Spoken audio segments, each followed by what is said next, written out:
Bonjour à tous et merci d'être là pour ce rendez-vous, ce 11e numéro de cette année-là. Alors un numéro un peu exceptionnel parce que sur le plateau, nous ne serons que 3 et on ne verra qu'une seule année, c'est 1977. 1977, l'année du punk. Alors pour cette année du punk, j'ai le plaisir d'avoir avec moi et qui va m'assister sur cette superbe émission notre ami Pascal Esséric, notre directeur à tous.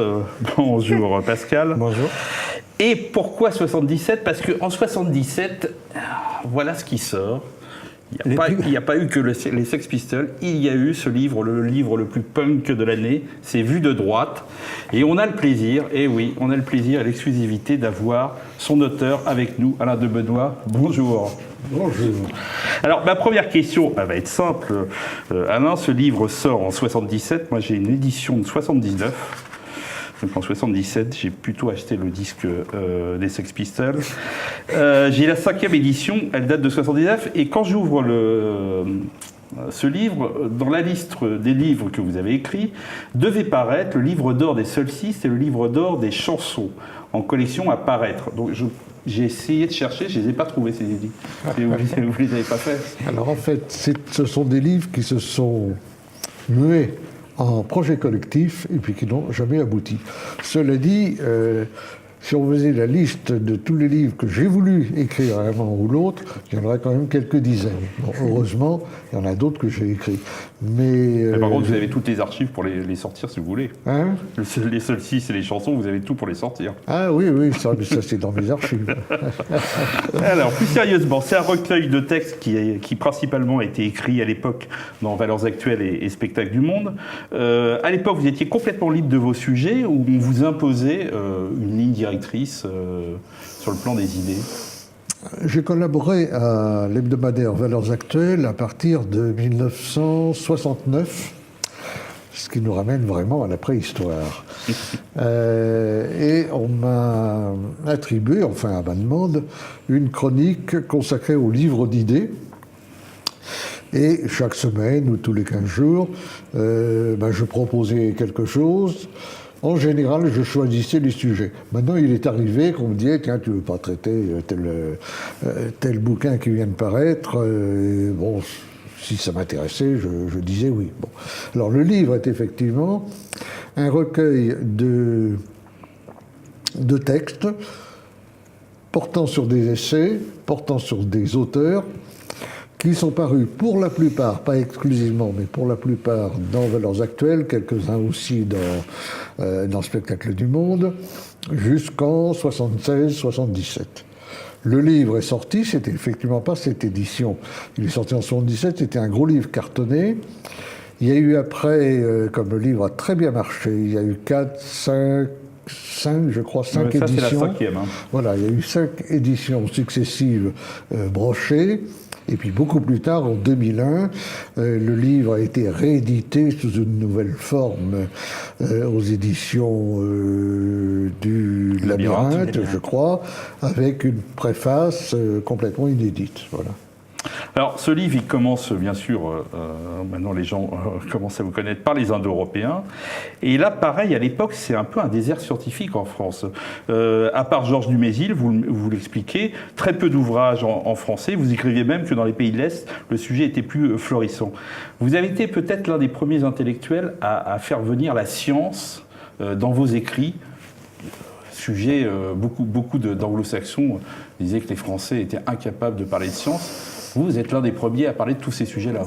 C'est-à-dire que je suis passé par une phase sur laquelle je m'explique dans mon livre de mémoire, Mémoire vive, qui était assez, je ne dis pas scientiste, mais un peu de cela quand même. Hein. C'est-à-dire que je me suis passionné pour le développement des sciences, ce qui n'implique pas le scientisme, mais à l'époque, je ne faisais pas encore tout à fait la différence, et ceci sous l'influence notamment de Louis Rouget, dont je parle dans mon livre, qui n'était pas seulement un savant, il a été aussi un philosophe, un historien des religions, un économiste et toutes sortes de choses.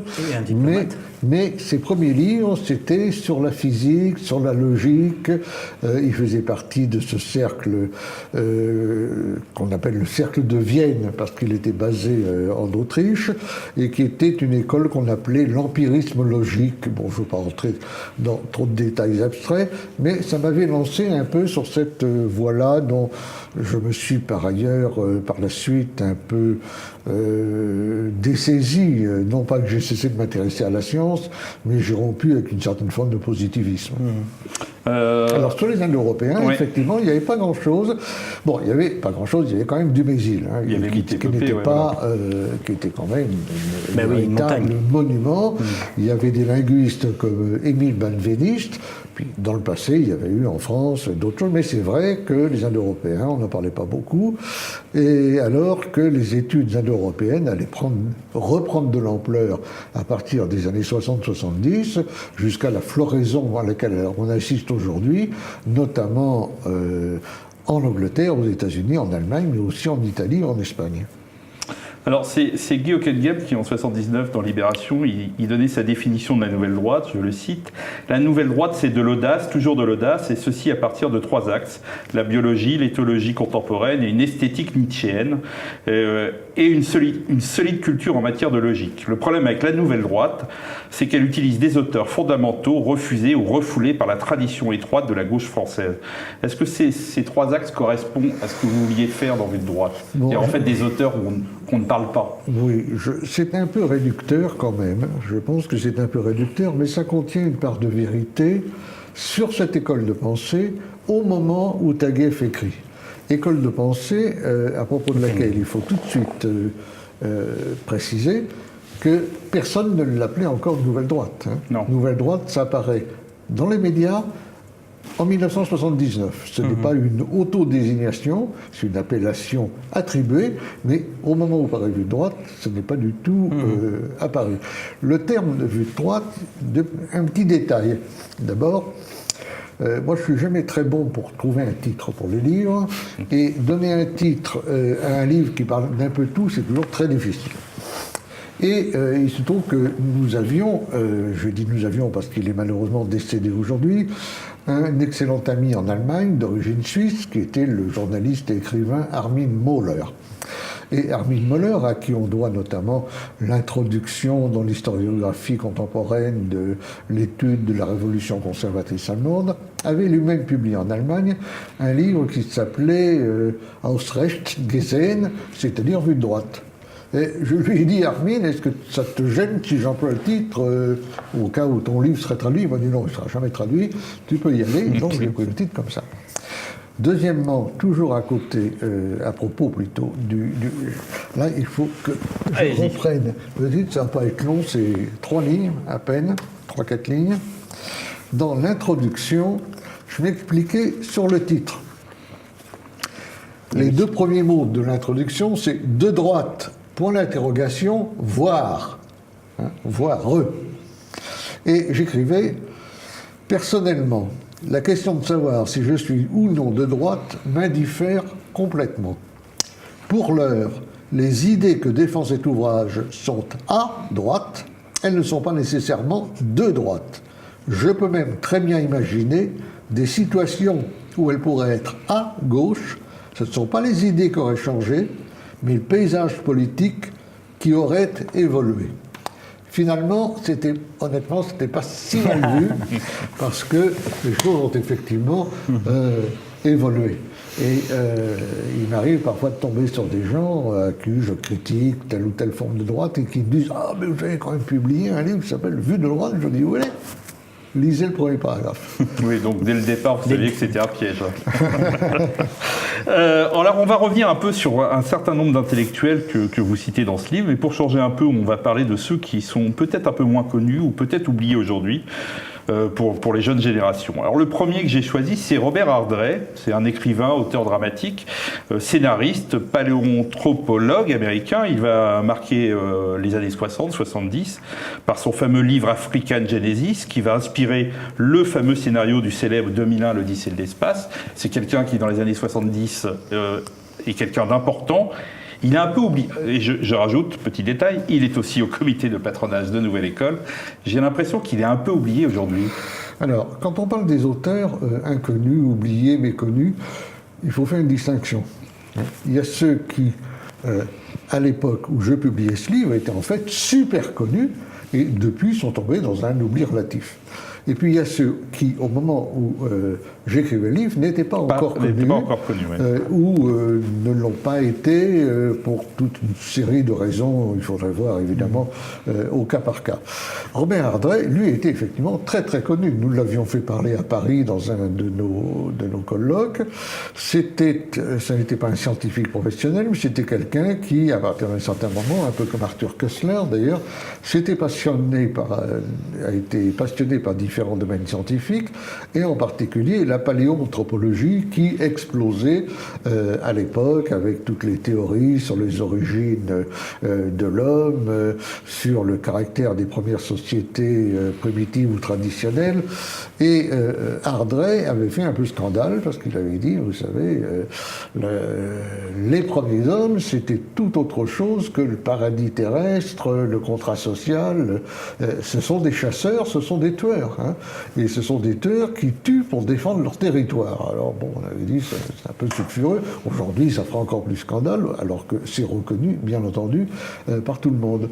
Et Ardrey avait joué un rôle très important, et il a exercé une influence considérable. Vous avez raison de citer le film de Kubrick, entre autres. Oui, parce qu'il a été scénariste à Hollywood. Le deuxième, c'est, alors, on en parlait un tout petit peu tout à l'heure, qui est un peu moins connu, mais on continue à le lire, c'est Bertrand de Jouvenel. Alors, un parcours atypique, un touche-à-tout, un penseur libéral au départ, mais c'est aussi un des pionniers de l'écologie politique. C'est ça qui vous a intéressé chez lui? Alors, oui, d'abord, vous le savez bien, j'ai toujours été attiré par les inclassables, parce que je trouve en général, ce sont les plus intéressants. Beaucoup de gens trop facilement classables sont des gens qui répètent un petit catéchisme toute leur vie, donc une fois qu'on a lu un livre, on les a tous lus. L'avantage chez les inclassables, c'est qu'ils connaissent une évolution des itinéraires et que leur œuvre en est d'autant plus passionnante à étudier. Alors Bertrand de Jouvenel, en fait, était plutôt un libéral après la guerre, c'est pas son point de départ. Il a fréquenté plus ou moins les intellectuels qu'on a appelés les non-conformistes des années 30, avec Alexandre Marc, Robert Aron, Denis du Rougemont, etc. Et puis, il s'est orienté effectivement vers l'écologie, comme un certain nombre d'entre eux. Et là, j'avais été séduit à la fois par le personnage, plus encore que pour son œuvre. Son œuvre politologique, son livre sur le pouvoir, qui est un livre très libéral, je ne l'ai jamais trouvé absolument convaincant. Cela dit, concernant Bertrand de Jouvenel, il faut quand même ajouter qu'il est en partie sorti de l'oubli, d'abord parce qu'il a des héritiers, des descendants, Hugues de Jouvenel et d'autres, qui s'occupent notamment du groupe Futurible, et puis aussi parce que Olivier Dard, l'historien Olivier Dard, lui a consacré une très belle biographie il y a relativement peu d'années. Autre, alors là, c'est quasiment un monument pour la Nouvelle Droite, c'est Louis Rougier. Ça, c'est l'un des intellectuels qui a été le plus important au départ de la Nouvelle Droite. Enfin, au départ du Grèce, c'est une des références d'éléments. C'est une des références d'éléments, d'abord parce que c'est une personnalité que j'ai eu l'occasion non seulement de rencontrer, mais de vraiment connaître longtemps, le nombre de fois qu'il m'a invité chez lui, déjeuner ou autre, dans les dernières années de sa vie, évidemment. l'homme était assez fascinant. D'abord parce qu'il avait une palette très large, hein, je le disais tout à l'heure, il a été économiste, théoricien, logicien de philosophie des sciences, politologue, historien en général, et on lui doit une histoire de l'Occident assez intéressante, qui avait été éditée d'ailleurs par Raymond Bourgine à Valeurs Actuelles, et beaucoup de travaux d'histoire des religions, et notamment des livres qui avaient retenu mon attention sur l'antagonisme ou le conflit du christianisme primitif et de la culture antique. C'était un homme à l'ancienne, d'une courtoisie absolument exquise, le mot s'impose, d'une culture absolument extraordinaire. Je n'étais pas d'accord sur tout avec lui, il était plus libéral que moi en économie, bien entendu. Mais c'était vraiment un homme pour qui j'avais une très grande affection. On a édité nous-mêmes plusieurs livres de lui, et évidemment, j'ai parlé de lui dans Vue de droite. Il faut dire que Rougier n'a pas eu beaucoup de chance. C'est quelqu'un... il était libéral, et en même temps, il était contre le libéralisme classique, le libéralisme qu'on appelle manchestérien. Donc, il avait adhéré à la Société du Mont Pèlerin, il en a été évincé. Comme il avait fait ses livres sur l'antagonisme du paganisme et du christianisme, il a été rejeté d'un certain nombre d'établissements universitaires classiques. Il s'est retrouvé enseignant à Alger, au Caire, à Genève. Au moment de la guerre, il effectue pour le compte du maréchal Pétain une mission auprès de Churchill, hein, mais en même temps, il est évacué par les Américains vers les États-Unis, étant considéré comme l'un des 200 intellectuels européens les plus menacés par le nazisme, avec sa femme qui était d'origine juive autrichienne. Et en même temps, il était un adversaire frénétique du général de Gaulle. Donc, il était toujours comme ça, en porte-à-faux, parce qu'il avait une immense liberté de l'esprit, ce qui fait qu'il n'a pas eu la place qu'il aurait dû avoir, même s'il a été édité par les plus grands éditeurs français, des presses universitaires de France, Albin Michel et bien d'autres. On va passer alors à un autre niveau, c'est Arthur Koestler, c'est l'homme du zéro et l'infini, très important à l'époque, vous lui consacrez, il y a un portrait complet dans Vue de droite. Comment expliquez-vous cette reconnaissance internationale, ce que j'appellerais le camp occidental? Il était dans tous les camps de droite occidentale considéré comme le grand intellectuel du moment. D'abord parce qu'il était un transfuge.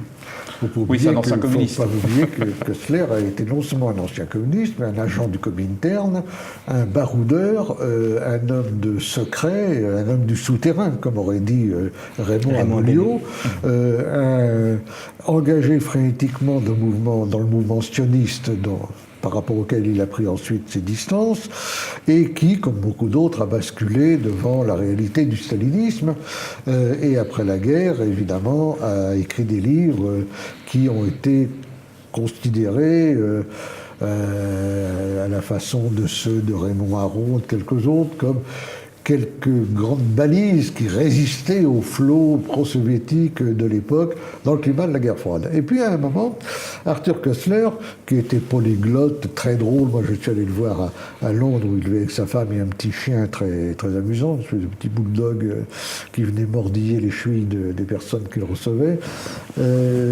Arthur Koestler s'est passionné pour les sciences, notamment pour certaines formes de paranormal, hein, où il avait intéressé toute une série de patrons de chaînes d'entreprise, et surtout, il avait développé toute une théorie, c'est à mon avis le point positif, contre l'idée réductionnisme. Hein. Le réductionnisme, en un mot, c'est de tout rabattre sur les faits sans se soucier des valeurs et des interprétations, ou de considérer que le scientisme, précisément, a réponse à tout, hein, ou encore que le tout n'est jamais que la somme de l'addition de ses parties.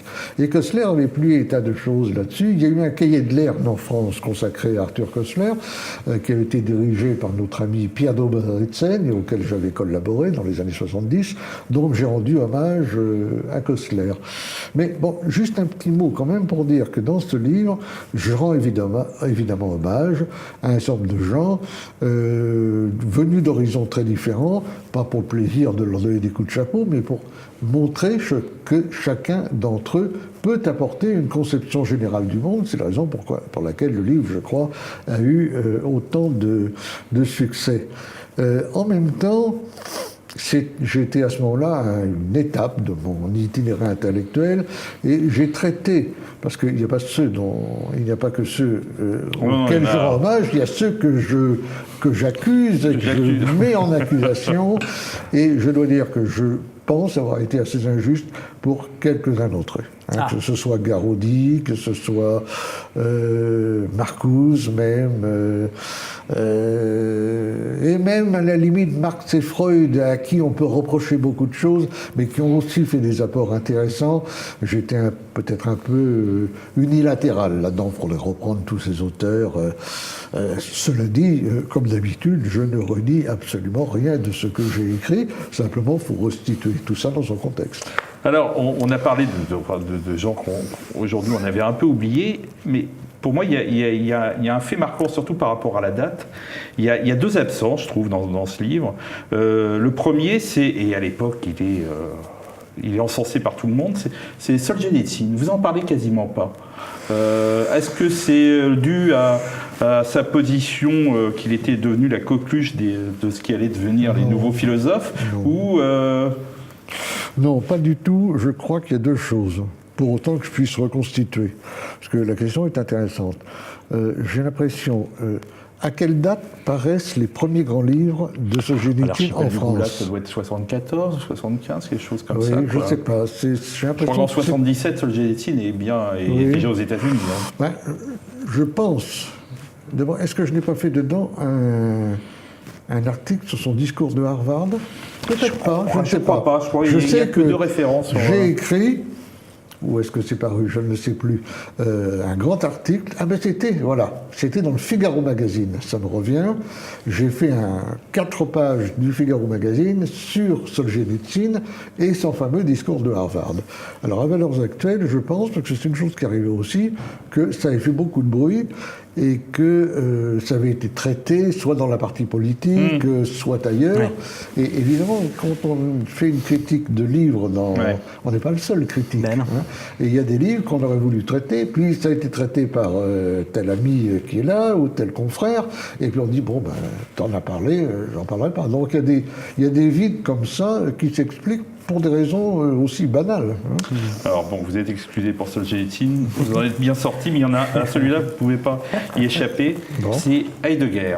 Oui. La réponse, je vous réponds tout de suite. La réponse est très simple. Je n'avais pas encore lu, ou très peu, Heidegger. J'étais en matière philosophique dans une période, je dirais assez étroitement nietzschéenne. Oui, c'est le plus cité avec Marx. Oui. J'ai beaucoup cité Marx, j'attachais une grande importance à Nietzsche. Je lui attache toujours d'ailleurs une grande importance, mais j'ai continué après Nietzsche, disons. Et lorsque j'ai découvert Heidegger, ça devait être, je pense, dans le courant des années 80. Donc, vous savez que j'ai publié aux éditions du Rocher il y a 1 an ou 1 an et demi un livre qui s'appelle « Ce que penser veut dire », qui est un livre un petit peu comparable, mais qui est moins gros, avec moins d'auteurs, des articles plus longs. Et là aussi, on retrouve quelques auteurs comme Kessler en particulier. Et là, vous trouverez un article assez long sur Heidegger. Voilà, je m'en suis bien tiré aussi. Bon, mais ce qui veut dire qu'à partir du moment où on arrive à Heidegger, on laisse un peu tomber Nietzsche.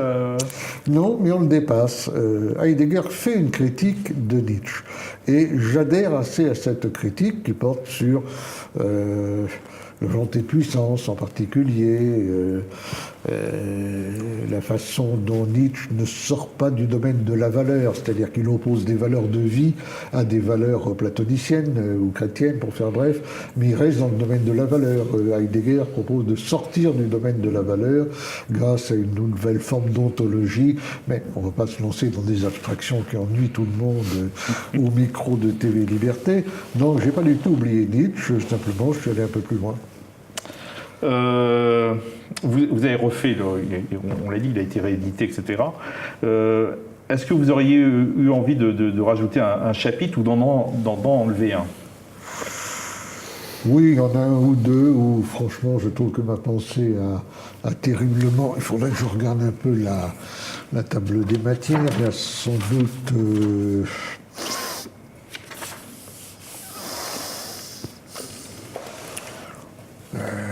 par exemple, j'ai fait un article critique contre Jacques Ellul. Alors que je pense que c'est Ellul qui avait tout à fait raison. Alors là, ça, si j'avais pu l'enlever, je l'enlèverais volontiers. Alors maintenant, les manques, oui, il y en a toujours qui manquent. Moi, j'ai un projet depuis longtemps, mais qui finalement va peut-être se réaliser. C'est un travail collectif. C'est de faire un gros bouquin qui présente 100, 150 ou 200 auteurs ou livres qu'il faut avoir lu. Pensez également, dans un autre style, au Que lire, les 9 ou 10 volumes de Que lire de Jean Mabir. Ça répond un peu à cette passion dont on dira bien sûr qu'elle est un peu étroitement encyclopédiste, mais qui, à mon sens, répond quand même à une demande. En particulier, c'est des jeunes qui très souvent vous disent « Bon, mais moi je suis intéressé dans ce que vous dites, ce que vous faites, mais je ne sais pas trop par où commencer, qu'est-ce que je dois lire ?» Alors on ne sait pas trop, c'est pas facile. Leur dire « Voilà, là vous avez... 100 ou 150 livres, c'est beaucoup, mais bon, c'est pas non plus surhumain de lire 100 ou 150 livres. Si vous arrivez à lire ces 100 ou 150 livres, vous allez partir avec un bon bagage qui va déjà mentalement vous structurer de manière très efficace. » C'est un projet de longue haleine. Bon, c'est un projet de longue haleine, mais on croise les doigts, ça se fera peut-être. Voilà, écoutez, la demi-heure est déjà passée. Vue de droite, je vous montre l'ancienne édition. Je pense que à la technique, ils vont vous montrer la nouvelle édition. Et voici le petit dernier, Contre le libéralisme d'Alain de Benoît. Celui-là, vous le trouvez dans toutes les librairies et surtout à la nouvelle librairie rue de Médicis, c'est ça. Rue de Médicis. Voilà, on se retrouve dans 2 mois pour nous.